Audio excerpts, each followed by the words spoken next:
All right, Shalom, giving all praises, honor, and glory to our power, Yahweh, Bahashem Yahweh Shah, Bahashem Rachak Wadash, double honors to the apostles, the bishops, and the elders of Great Millstone. Peace and blessings to the whole elect of the tabernacles of David, scattered throughout the four corners of the earth, whomever you may be, and wherever you may be. Shalom, Yashua, Shalom. All right, we're going to get into this little video. I think I had it for like 2 or 3 days now. Forgot about it, but it was still in my phone. So let me get into it so I can, go into nothing super special. But it just goes to show you, how much Esau is a liar, and he'll do, or at least attempt to do, but he'll most definitely say anything as long as people will believe him. So we're going to start with this word rover here.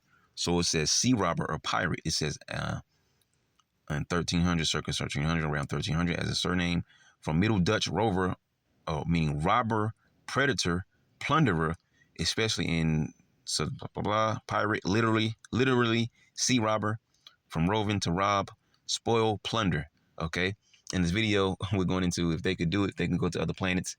They will spoil and plunder if there was anything there to spoil and plunder, but they go and jack up another planet. Now, the second one, this noun here, is the one I really want to point out for the same word rover. It says one who wanders or rambles, especially to a great distance. All right. It says one who wanders or rambles, especially to a great distance. 1610s, agent noun from rove, meaning remote control surface vehicle for extraterrestrial exploration. All right, I'll light that up. Remember that.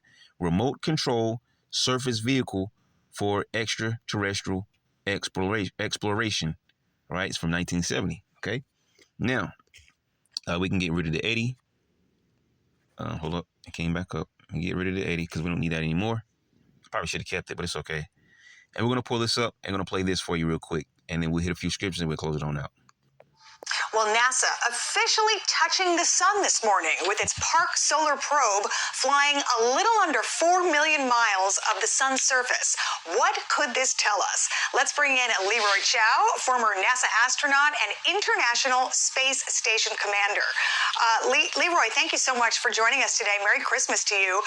This is very exciting. This happened this morning, and this is being called historic. It's like 50 years in the making. Tell us a little more about it. Sure. Great to be on. Merry Christmas to everyone there. Yes, this is a first on many levels. It approached the sun at a record speed of around 430 million miles per hour, 430,000 miles per hour, which is the fastest probe that we've ever launched. It also came, as you said, within 3.8 million miles of the sun's surface. That sounds like a big distance, but if you take the distance from the Earth to the sun and compare that to a football field, you'd be about on the 4-yard line, right? So it's pretty close. So this is historic because we're studying the sun during what's called solar maximum. The sun goes through a cycle of about 11 years. Solar minimum happened about 11 years ago. This probe was launched in 2018, and so it's been able to study the transition from min to max. And the scientists are hoping that it'll actually experience a solar flare during its approach, and we can learn a whole lot more about how the dynamics of the sun work. Yeah, you mentioned those very hot temperatures, but I just want to put the numbers up on the screen so our audience can see. So the flyby, again, occurred at 6:53 a.m., 430,000 miles per hour, and the craft faced temperatures between 1,700 and 1,800 degrees Fahrenheit, flying 3.8 million miles within the sun's surface, but you say that is less than a football field's length, so that is pretty darn close. And Leroy, just tell us, what are some of the things that we are hoping to learn from this? I understand we're learning about coronal heating, solar wind. What else can we learn, and why is it important? What can we take away from all of this? Well, sure, and as everyone knows, the sun is a very dynamic system. The sunspots are an indicator, or seem to be a pretty good indicator, when there are going to be solar flares and coronal mass ejections. And so this is a chance to study those phenomena up close. And, further develop our understanding of what we call space weather. Space weather is the interaction of the sun and the particles, charged particles, with our magnetosphere and the Earth. And so this is going to help us really understand better about those kinds of things that are important for space travel, for our satellites out there. A big solar flare, coronal mass ejection, can definitely negatively affect satellites, power systems here on the ground. And so we'll hopefully, the practical side of this, hopefully we'll be able to better predict when some of these things are going to happen. Wow. Okay, so a lot to learn there. Leroy Chiao, former NASA astronaut, thank you so much for your time. Tell us a little more about it. Chiao, former NASA astronaut and International Space Station commander. Leroy, thank you so much for joining us today. Merry Christmas to you. This is very exciting. This happened this morning, and this is being called historic. It's like 50 years in the making. Tell us a little more about it. Sure. Great to be on. Merry Christmas. This is a first on many levels. It approached the sun at a record speed of around 430 million miles per hour, 430,000 miles per hour, which is the fastest probe that we've ever launched. It also came, as you said, within 3.8 million miles of the sun's surface. That sounds like a big distance, but if you take the distance from the Earth to the sun and compare that to a football field, you'd be about on the 4-yard line, right? So it's pretty close. So this is historic because... And that's all I wanted to go back and get, right? How they talking about flying so close, this, that, and the third thing. I guess we can get rid of him. Okay, now, there's no way, shape, form, or fashion I would believe that, okay? We're talking, as a matter of fact, let me just pull this up, okay? We're talking about the sun itself, all right? The light that was created in Genesis, okay? To be for light by day, right? They're saying that they flew extremely close to the sun. Check this out. All right. Ecclesiasticus 43. It says, the sun, when it appeareth, declaring at his rising a marvelous instrument, the work of the Most High. All right. Well, we mentioned in Genesis 1. Okay. I mean, we can read it real quick. Matter of fact, let's do that. Let's pull up Genesis chapter 1 real quick, and we'll come back over here. All right. Because we know they've never been to the moon. They can't land on the moon. They've never been to no moon. They've never been to Mars. And they're never going to go to Mars. All right. And they definitely not going to get that close to the surface of the sun. Okay. So, yep. I guess we can read verse 3, Genesis 1 and 3. And the powers said, let there be light. And there was light. And the powers saw the light, that it was good. And the Elohim divided the light from the darkness. And the Elohim called the light day, and the darkness he called night, and the evening and the morning were the first day. And the Elohim said, let there be a firmament in the midst of the waters, and let it divide the waters from the waters. And the Elohim made the firmament, and divided the waters which were under the firmament from the waters which were above the firmament, and it was so. And the Elohim called the firmament heaven, and the evening and the morning were the second day. And the Elohim said, let the waters under the heaven be gathered together unto one place, and let the dry land appear, and it was so. And the Elohim called the dry land earth, and the gathering together of the waters he called he seas. And the Elohim saw that it was good. And the Elohim said, let the earth bring forth grass, the herb yielding seed, and the fruit tree yielding fruit after his kind, whose seed is in itself, upon the earth. And it was so. And the earth brought forth grass, and herb yielding seed after his kind, and the tree yielding fruit, whose seed was in itself, after his kind. And the Elohim saw that it was good. And the evening and the morning were the third day. So after all these things were created, then he set these instruments in the heaven, or they set the instruments in the heaven. So it says, and the Elohim said, let there be lights in the firmament of the heaven to divide the day from the night, and let them be for signs and for seasons and for days and years, and let them be for lights in the firmament of the heaven to give light upon the earth. And it was so. And the sun is an extremely bright light with extreme measures of heat. Okay, now they're saying they experienced heat for 1,800 degrees and so on and so forth. I highly doubt that Esau has created something that can go that close to the sun's surface, all right, and experience however many degrees, all right, without being melted, all right. I don't even think they can go to the sun, all right.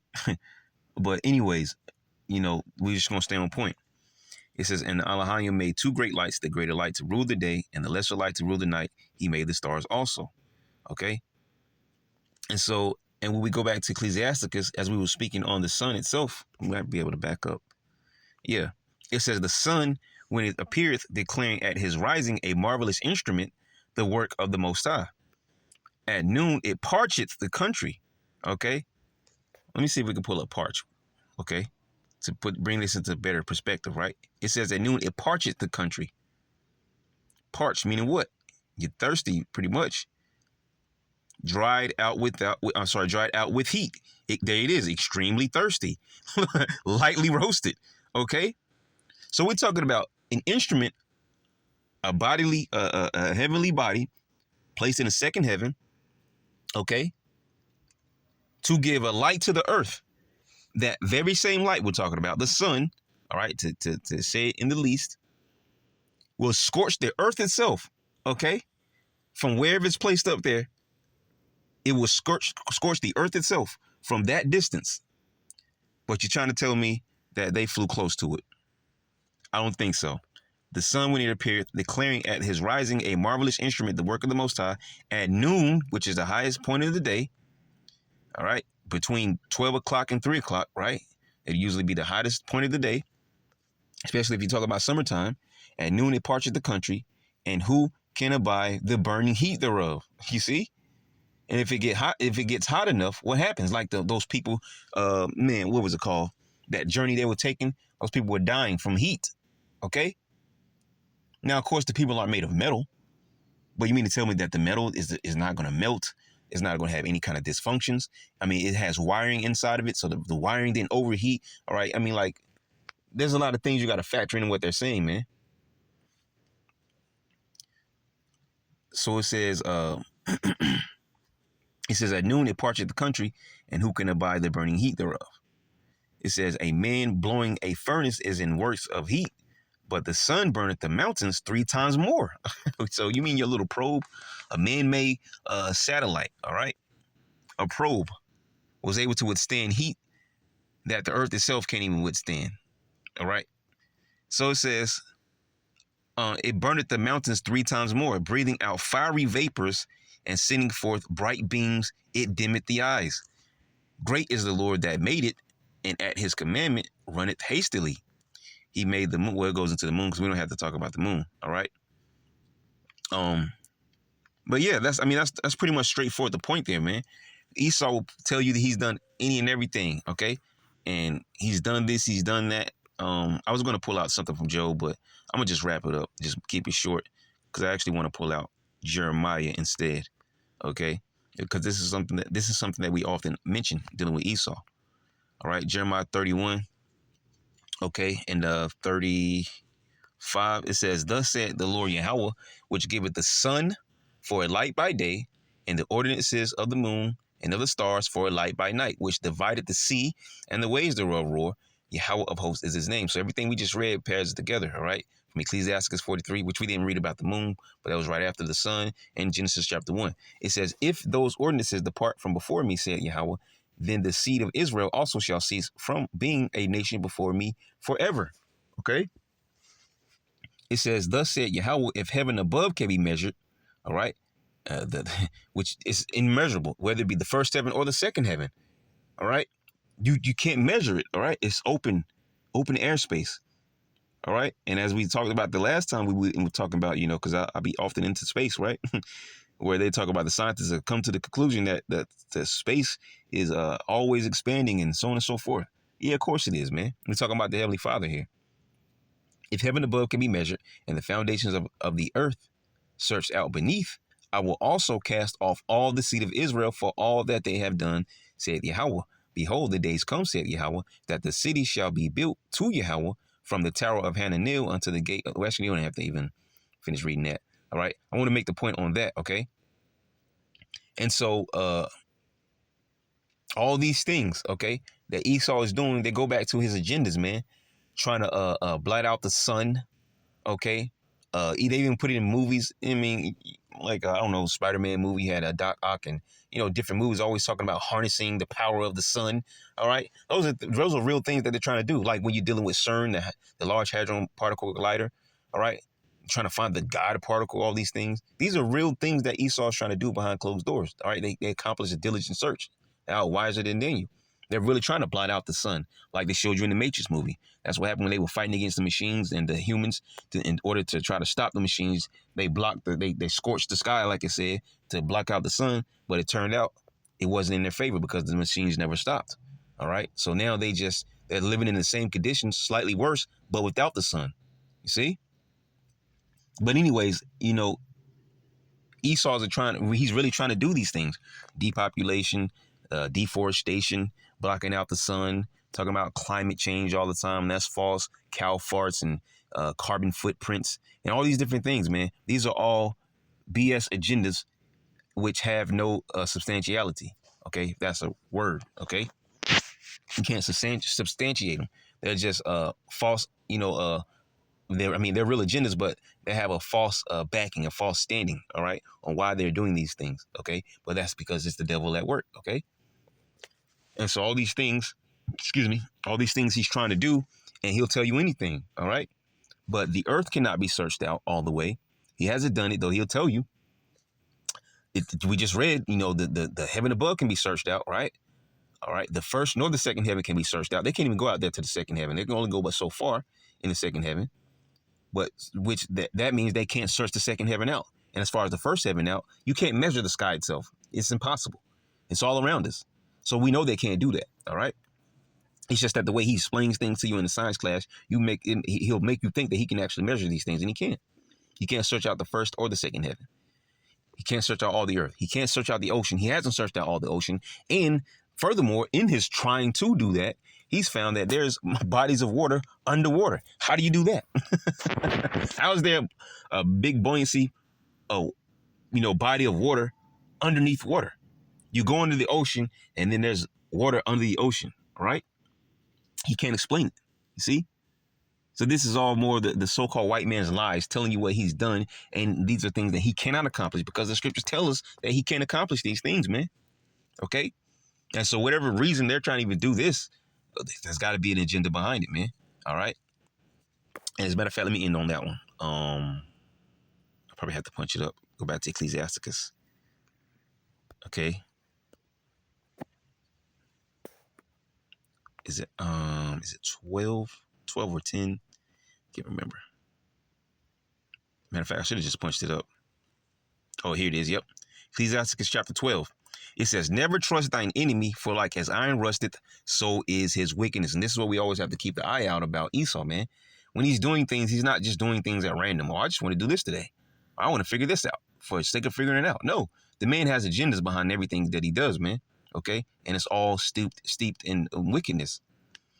It says, though he humble himself and go crouching, yet take good heed and beware of him, and thou shalt be unto him as if thou hast wiped a looking glass, and thou shalt know that his rust hath not been altogether wiped away. Yeah, when you think about rust, the buildup of rust, all right, if you try to wipe rust off, you might get some of it off, but ultimately you're not going to get all of it, all right, because that's it's rusted, and like some metal has got so much rain damage, now it's starting to rust out.